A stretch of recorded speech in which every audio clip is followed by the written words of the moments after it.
สวัสดีครับมาชม3 หน่วยของเรานะครับเนาะของวันที่1 กุมภาพันธ์นะครับเนาะผลออกของเรานี่นะครับเนาะหน่วยพิเศษ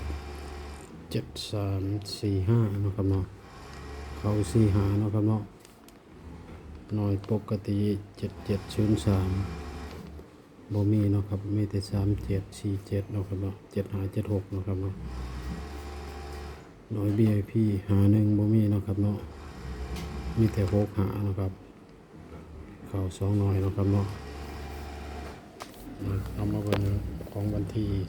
2 กุมภาพันธ์นะครับเนาะ3เป็น0987นะครับเนาะอันนี้6789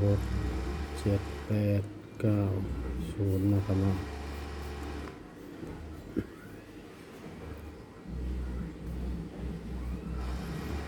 3นะครับเนาะได้6นะครับ89 789เนาะมี3เพิ่มขึ้นเป็น4นะครับ5 6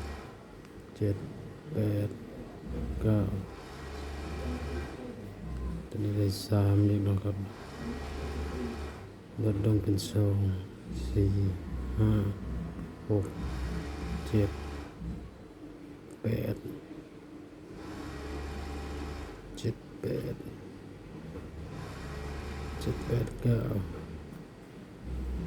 มีแต่789นะครับเนาะ789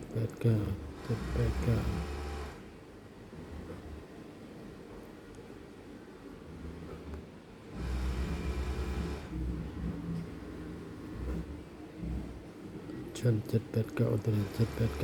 นาะเอาสูตรถึงนะครับเนาะเอาสูตรนี้นะครับเนาะ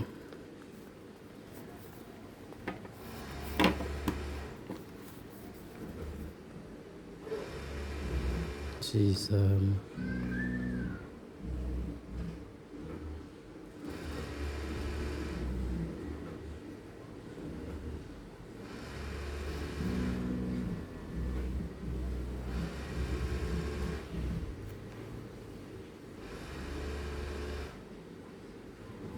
นี่ก็นะครับเนาะลดลง3เพิ่มขึ้นเป็น4 2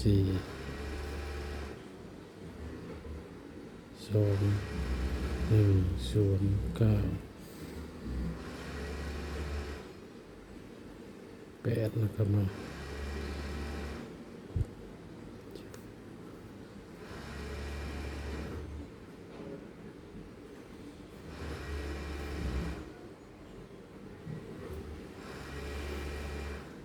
ชน1 2 3 4 2 3 4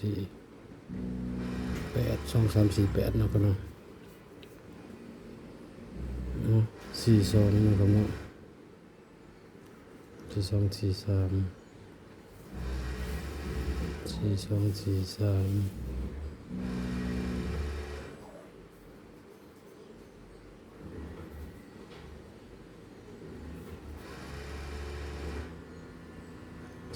42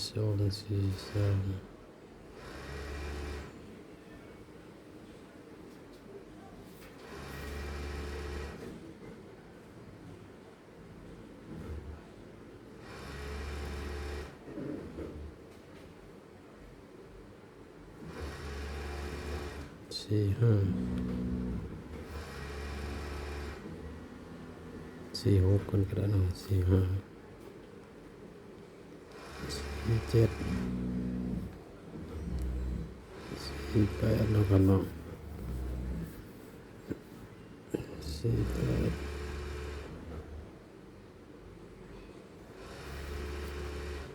48 23 25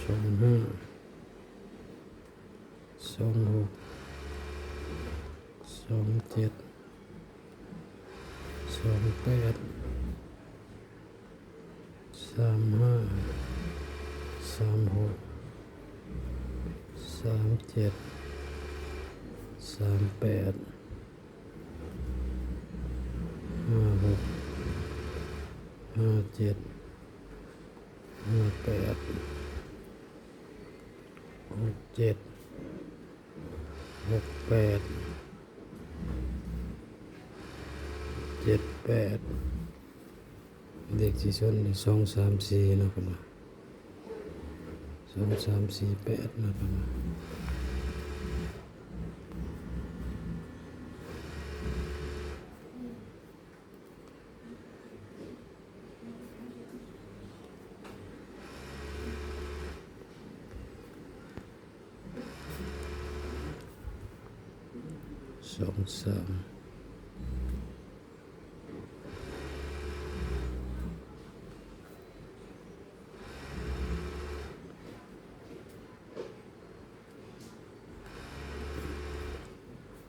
238นะครับเนาะนะครับเนาะเป็นแค่เพียงแนวทางนะครับเนาะบ่ได้สนับสนุนการพนันเนาะครับเนาะสร้างคลิปมาเพื่อความบันเทิงพิจารณาให้ดีก่อนนำไปใช้เนาะครับเนาะขอบคุณเพื่อนๆที่มารับชมให้กำลังใจเนาะครับเนาะทั้ง3หน่อยเนาะครับเนาะ